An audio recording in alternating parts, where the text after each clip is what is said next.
Hello and welcome to this channel where I take complex electrical principles and I try to simplify it for you as much as possible. So today I'm just going to jump right into it.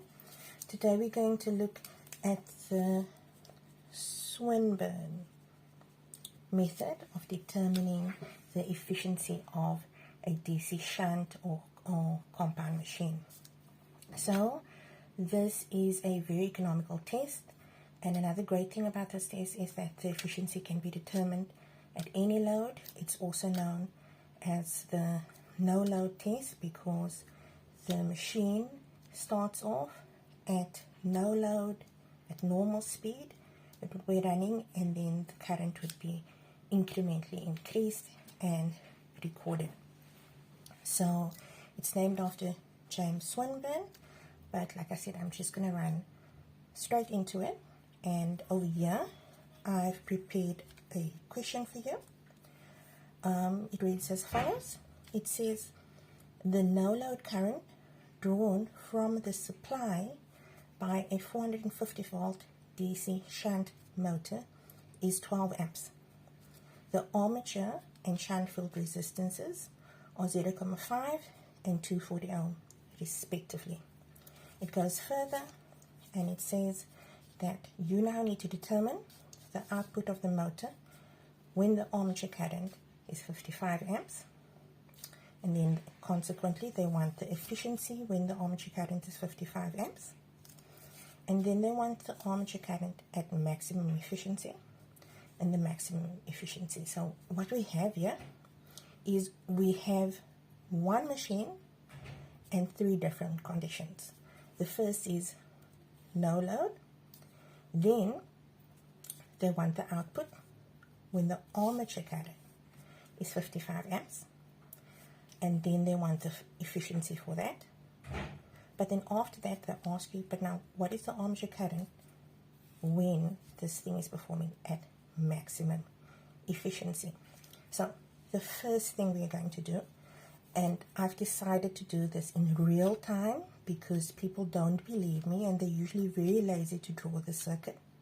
And what I'm going to do is, for the first part of this question, I'm going to draw the circuit. I'm going to draw two circuits, and I'm just going to show you that you can do this very, very quickly. That's why I've decided to do this in real time, to show you what I do. You can actually use a longer ruler. I'm doing this because for the first part of the question, they give me the no load conditions, and then they also tell me they want me to determine something when we have an armature current of 55 amps. Okay, so I am almost done drawing this circuit neatly twice. Okay, so we do this. I do this because, well, I can be a bit of a scatterbrain, and I imagine that you have similar issues. So this is just to organize our thoughts and to put all the information that we have together in a simple and very neat manner so that we can remain organized. Okay, armature current. Okay, I'm going to put my field current, but this is my field resistance, my representation of my armature resistance.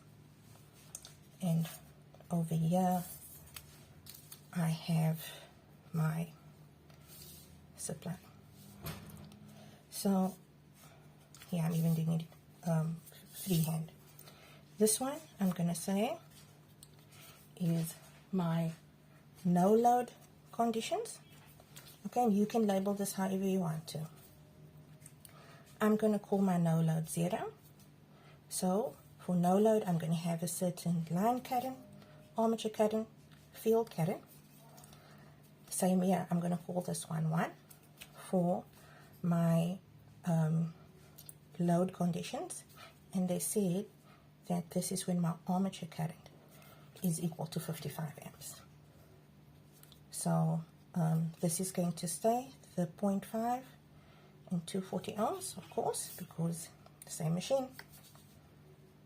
240 ohms, and my supply is 450 volts. Now, because this is a shunt machine, my field is in parallel to my supply. So, is my field current going to differ here from here where it's on no load? No, it's not going to change because my supply is not going to change. So I'm going to go ahead and I'm going to start off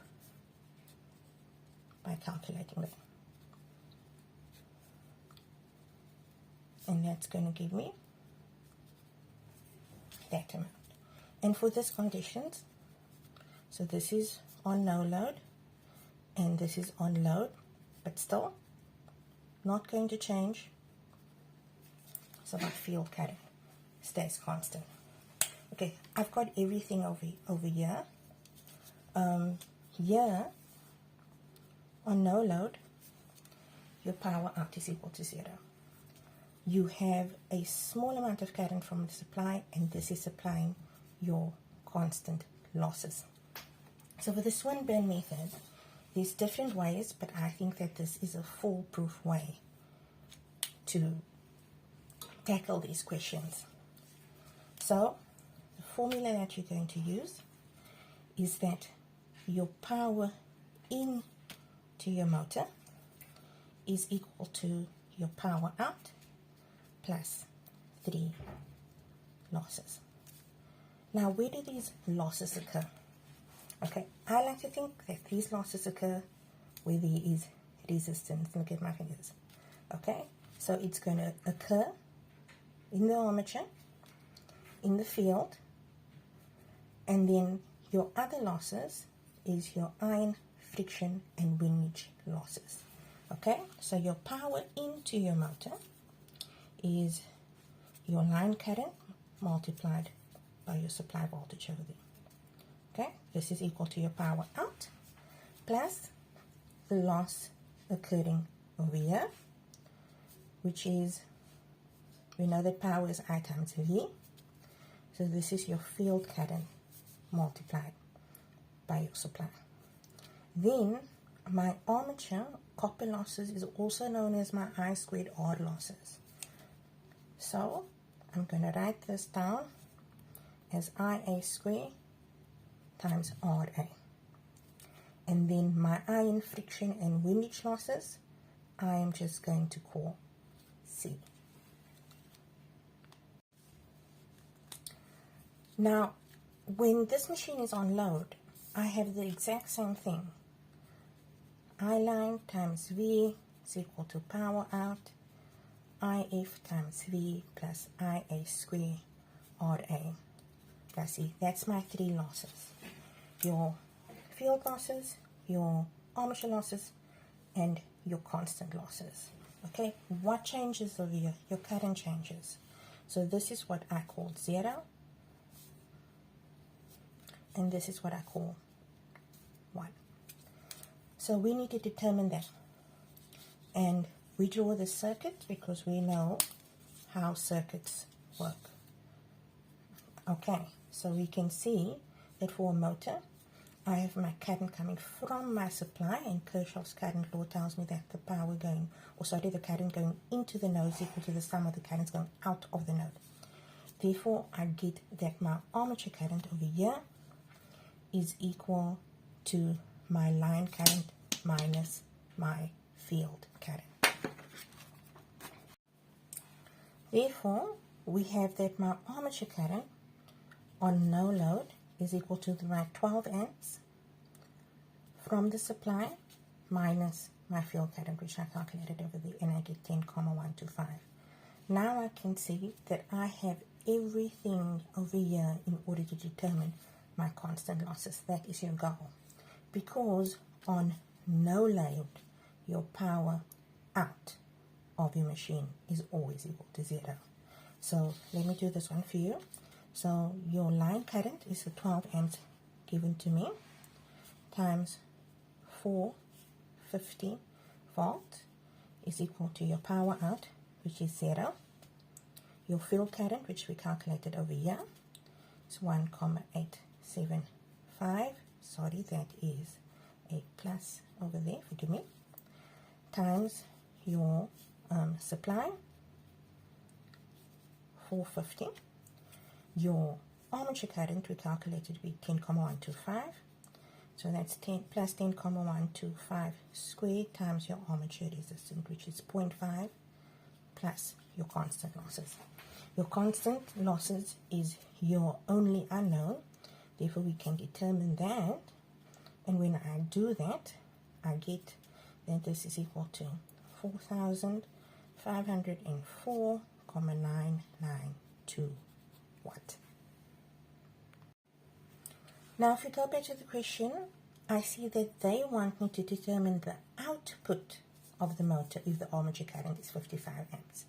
All the calculations we just did was on no load, so now that we know the value of our constant losses for this machine, we can therefore calculate our power out when my armature current is equal to 55 amps.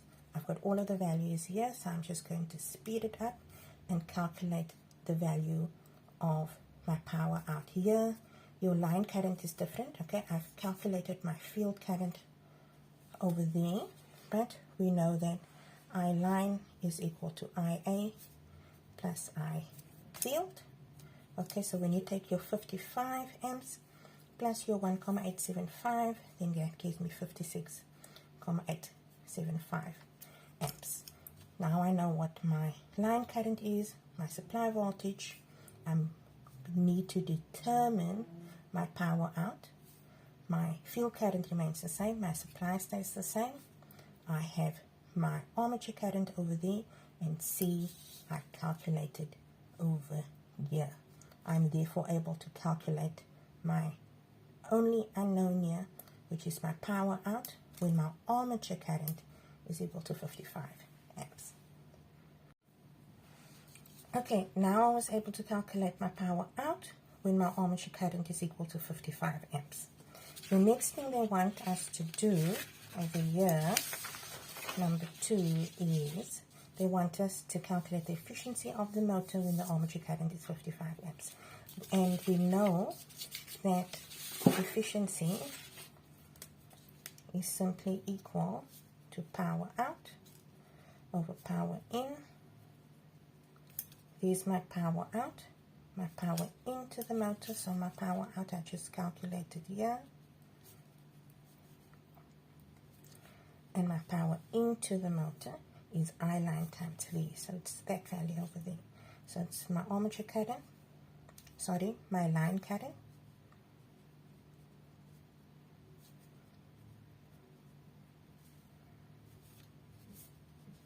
and then I'm just going to assume they want it in percentage, and then from that I get 73,192%. Okay, the next question is they want us to calculate the armature current at maximum efficiency. In order to do this, we need to know what the conditions are for maximum efficiency. So for maximum efficiency, the conditions are as follows. Your variable losses is equal to your constant losses. Okay, so if we look at this formula over here, we need to ask ourselves which of these losses are variable losses and which of these losses are constant losses. Okay, so over here I have a constant loss because my supply stays the same, and because this is in parallel to the supply, my field current is going to stay the same. Therefore, this is going to remain unchanged regardless of what my armature current is going to be. Next up, my armature current changes. It does change. So this is a variable loss. These are my 3 losses.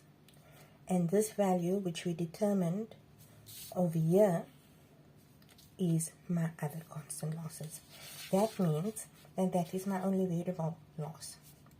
IA square RA is my one variable loss, and my constant losses are that. And what they're asking me to do is they want me to calculate my armature current for maximum efficiency. The conditions for maximum efficiency is that my variable losses is equal to my constant losses.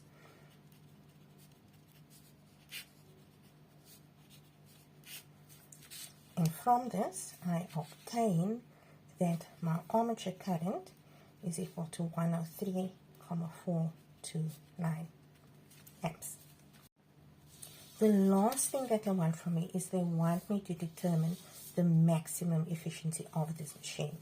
And as we know that efficiency is equal to power out over power in, and if you want it in percentage, you need to multiply that by 100%, of course. So and I hope you've noticed by now that we are constantly referring back to this formula, that your power in is equal to your power out plus 3 losses.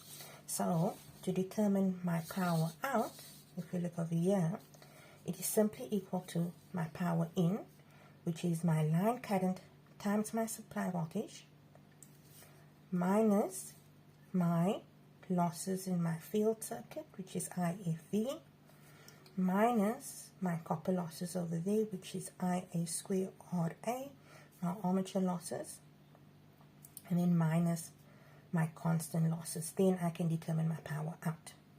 And also that is just my power in. So we just calculated the armature current for maximum efficiency, and because we know for this circuit I line is equal to IA plus IF, we can calculate I line because that is the only thing missing over here. So therefore I'm going to calculate that values. So for maximum efficiency, let me write down the formula again. This is I line V plus your power out, is equal to over here your power out plus IFE plus IA square RA plus C. So this is what I don't have, but I can easily determine that because that is equal to IA plus IF. IF remains unchanged, and therefore I get that my line current over there is equal to 105,304 amps. And then I have everything else to calculate. My power in, I'm going to leave you to do that just for the sake of time, is equal to 47,387 kilowatt. And then my power out using that formula is equal to, please verify this for yourself, 36,69 kilowatt. And therefore your efficiency, which is equal to power out over power in, would come to 77,425%. Obviously, because this is the maximum efficiency, your efficiency over here should be larger than your efficiency over there. So I hope that helps. Please pause wherever you need to and try to do this question by yourself. Please feel free to send me any questions or anything that you would like to see a video of.